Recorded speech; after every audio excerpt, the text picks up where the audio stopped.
Hello student, स्वागत है आपका इस क्लास में जिसमें आप पढ़ने वाले हैं क्लास 8th मैथमेटिक्स। इसका चैप्टर फर्स्ट पढ़ रहे हैं रेशनल नंबर, और आज पढ़ने वाले हैं इसकी एक्सरसाइज 1F। इससे पहले इसकी एक्सरसाइज 1E तक हम कम्प्लीटली पढ़ा चुके हैं, और 1F एक्सरसाइज में हम पढ़ेंगे additive identity, additive inverse, multiplicative inverse. ये 3-4 पॉइंट हैं जो इसमें हम पढ़ने वाले हैं, अर्थात योग का तत्समक अवयव और गुणा का तत्समक अवयव क्या होता है, योगात्मक प्रतिलोम क्या होता है और गुणात्मक प्रतिलोम क्या होता है। ये 4 मेन पॉइंट हैं एक्सरसाइज 1F में सीखने के लिए। तो पहले हम इनको सीखते हैं, उसके बाद चलते हैं एक्सरसाइज 1F। तो योग का तत्समक अवयव क्या होता है? योग का तत्समक अवयव होता है 0।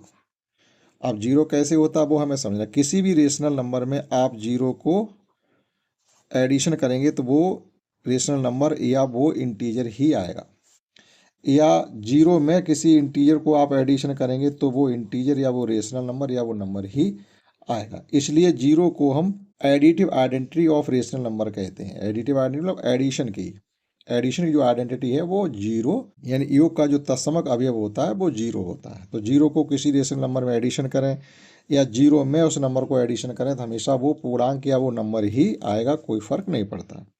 इसी प्रकार से गुणा का तत्समक अवयव क्या होता है? तो गुणा के तत्समक अवयव का मतलब होता है कि ऐसा नंबर होना चाहिए जिसमें उसका गुणा करने से कोई फर्क ना पड़े। तो जो 1 होता है वो गुणा का तत्समक अवयव होता है, यानी मल्टीप्लिकेटिव आइडेंटिटी। तो मल्टीप्लिकेटिव आइडेंटिटी जो होती है वो 1 होती है, अर्थात किसी भी नंबर में जब हम 1 से मल्टीप्लाई करें, मान लीजिए कोई रेशनल नंबर हमारे पास P/Q है, और इसमें जब हम 1 से मल्टीप्लाई करेंगे तो वो नंबर P/Q ही रहेगा, ठीक। या 1 में हम P/Q का मल्टीप्लाई करें तो मल्टीप्लिकेटिव तो आपका क्रम में भी होता है, तभी हमारा P/Q ही रहेगा। तो कोई नंबर पर फर्क नहीं पड़ता, वो नंबर ही प्रोडक्ट के रूप में आएगा। इसलिए गुणा का जो तत्समक अवयव होता है वो 1 होता है। अब समझते हैं योगात्मक प्रतिलोम क्या होता है। योगात्मक प्रतिलोम का मतलब होता है एक ऐसा नंबर जिसमें दूसरे नंबर को एडिशन करने से हमें 0 मिल जाए। जैसे मान लीजिए कि कोई नंबर हमारे पास 5 है, तो इसके साथ हम क्या एडिशन करें कि 0 आ जाए। तो हमेशा ध्यान रखेंगे जो भी नंबर है उसका आप साइन चेंज अगर कर देंगे तो 5 का जो योगात्मक प्रतिलोम होगा वो होगा -5। अब आप इनका एडिशन करिएगा, 5 प्लस -5।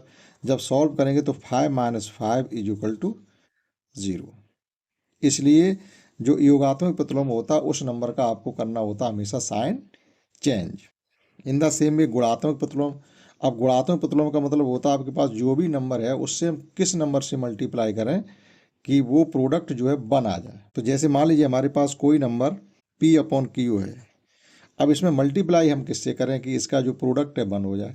तो सीधी सी बात है, इसका हमेशा रेसिप्रोकल से ही मल्टीप्लाई किए। जो भी नंबर है आप उसका हमेशा रेसिप्रोकल कर दें, यानी न्यूमरेटर को डिनोमिनेटर बना दें और डिनोमिनेटर को न्यूमरेटर बना दें। तो जब आप इनको कैंसिल करेंगे तो हमारा आ जाएगा हमेशा 1। गुणात्मक प्रतिलोम जो भी होता उस नंबर का हमेशा आप रेसिप्रोकल करेंगे तो आपको गुणात्मक प्रतिलोम प्राप्त हो जाएगा। और योगात्मक प्रतिलोम में उस नंबर का हमेशा साइन चेंज करेंगे, चाहे नेगेटिव है तो साइन पॉजिटिव हो जाएगा, और पॉजिटिव नंबर है तो उसका साइन नेगेटिव हो जाएगा। बस इतना ध्यान रखना है। अब चलते हैं इसकी एक्सरसाइज 1F है। फर्स्ट क्वेश्चन उसमें कहा गया निम्नलिखित कथनों के सम्मुख सत्य और असत्य जो भी हो उसका सही लिखिएगा। तो हमसे यहाँ पर कहा गया -6/7 + 6/7 एक परमेय संख्या नहीं है। तो क्यों नहीं परमेय संख्या होगी? देखिएगा, जब इन नंबरों को आपस में सॉल्व करेंगे तो जितना एक नंबर जो पॉजिटिव है उतना ही नंबर दूसरा नेगेटिव में है, तो एडिशन करेंगे तो क्या आएगा? एडिशन जब इनका हम करेंगे तो 0 आएगा। क्या 0 एक परमेय संख्या नहीं होती है? बिल्कुल होती है, लेकिन ये कह रहे नहीं है, तो इसका मतलब जो ये कह रहे हैं वो फॉल्स है। तो इसको हम कर देंगे अनट्रू, यानी ट्रू नहीं। अगर वो कह देते परमेय संख्या है तो ये सही हो जाता। परमेय संख्याओं में योग का तत्समक अवयव 0 होता है। बिल्कुल होता है, अभी हमने जस्ट बताया, योग का तत्समक अवयव 0 होता है। परमेय संख्याओं का 0 का योगात्मक प्रतिलोम नहीं होता है। 0 का योगात्मक प्रतिलोम नहीं होता है, यहाँ पर हमसे ये कहा जा रहा है।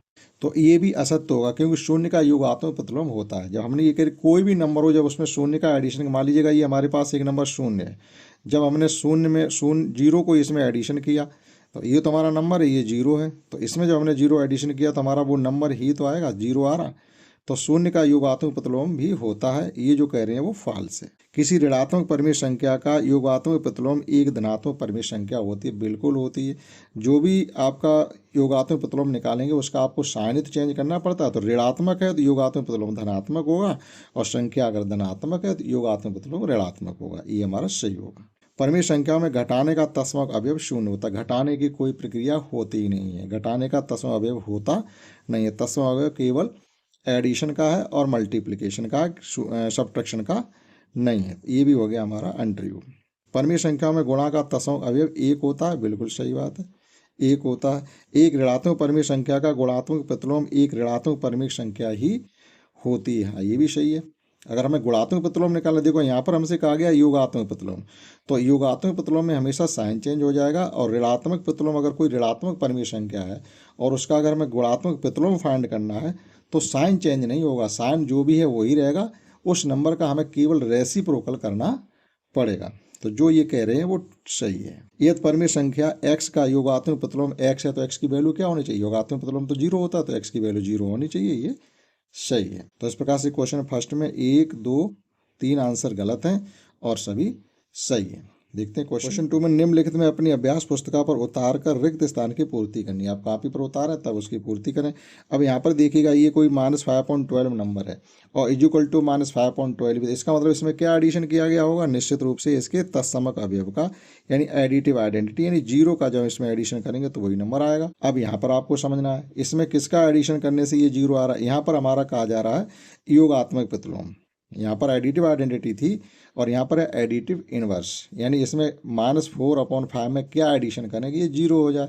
तो देखिएगा हम यहीं पर आपको समझाते हैं, -4/5 है और यहाँ ऑलरेडी माइनस है, तो जब हम इसमें एडिशन करेंगे तो इसका साइन तो चेंज हमें करना, तो साइन इसका कर देंगे -4/, तो देखिएगा माइनस और माइनस ये मिलकर के क्या हो जाएंगे? प्लस। माइनस का 4/5 और ये माइनस माइनस हो जाएंगे प्लस 4/5। जितना प्लस है उतना ही माइनस है, तो कट के क्या आ जाएगा?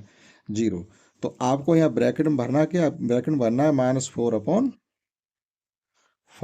नेक्स्ट क्वेश्चन इसमें और देखते हैं। -1/2 का हमें रेसिप्रोकल चाहिए। 1/-2 का यहाँ पर इनवर्स लगा हुआ है, इसका मतलब है रेसिप्रोकल।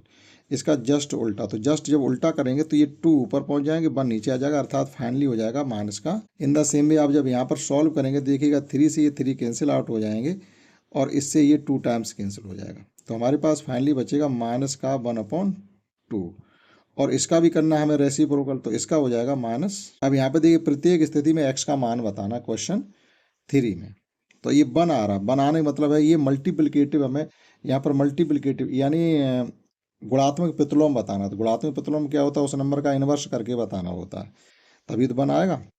तो 2/3 का जो गुणात्मक प्रतिलोम होगा 3/2, तो x की वैल्यू जो यहाँ पर हो जाएगी जाकर के, हम ये ब्रैकेट में लिख दे रहे 3/, यानी जो भी नंबर यहाँ है उसका आपको रेसिप्रोकल करके बताना है अगर मल्टीप्लाई हो रहा है तो। अब देखिएगा यहाँ पर 0 कब आ रहा? यहाँ पर एडिटिव इनवर्स है ये, तो x की जगह क्या रखा जाएगा? इसी नंबर का पॉजिटिव, यानी हमें यहाँ रखना है 3/4। 3/4 अगर x की जगह पुट करेंगे तो ये आपस में एडिशन होकर 0 हो जाएगा। यहाँ देखो मल्टीप्लाई हो रहा, तो यहाँ पर इतना ही नंबर लेना लेकिन रेसिप्रोकल करके, अर्थात यहाँ हो जाएगा हमारा माइनस का 4/5, -5 के साथ ले लीजिएगा। तो जब इनका देखो मल्टीप्लाई करेंगे तो 1 आएगा। यहाँ फिर मल्टीप्लाई हो रहा तो क्या होना चाहिए? देखो ये माइनस से माइनस कैंसिल हो जाएगा, तो ये नंबर पॉजिटिव हो जाएगा ऑलरेडी। जब पॉजिटिव हो जाएगा तो हमको क्या रखना है? x की जगह रखना है 7/6, पॉजिटिव नंबर होना चाहिए। देखो इनका जब मल्टीप्लाई करेंगे 6/7 का 7/6 के साथ, तो 6 से 6 कैंसिल, 7 से 7 1 आ जाएगा। इन द सेम में आप यहाँ पे देखिएगा x की वैल्यू क्या आनी चाहिए? 1 आनी चाहिए। देखो -5 से -5 कैंसिल हो जाएंगे, 4 से 4, तो x की वैल्यू आनी चाहिए 1। कोई बड़ी कैलकुलेटिव सवाल नहीं, केवल समझ के लिखने हैं। अब यहाँ पर देखो x की वैल्यू क्या आनी चाहिए? 0 आनी चाहिए। जितना नंबर हमारा नेगेटिव है उतना ही पॉजिटिव है। तो इस प्रकार से क्वेश्चन 3 को। नेक्स्ट क्वेश्चन 4 इस प्रकार से, निम्नलिखित परिमेय संख्याओं के योगात्मक प्रतिलोम बताने। योगात्मक प्रतिलोम का मतलब है जो नंबर है उसमें हम क्या एडिशन करें कि वो 0 हो जाए। तो इसमें जो योगात्मक प्रतिलोम इक्वल टू हम करके लिख दे रहे, जो नंबर है उसी का साइन चेंज कर दीजिएगा। -1/2, ये देखिएगा माइनस का ऑलरेडी है तो इसका हो जाएगा प्लस का 3/8, 0 का 0 ही होगा और यहाँ पर लिखा हुआ है ये माइनस का 4/-7 है।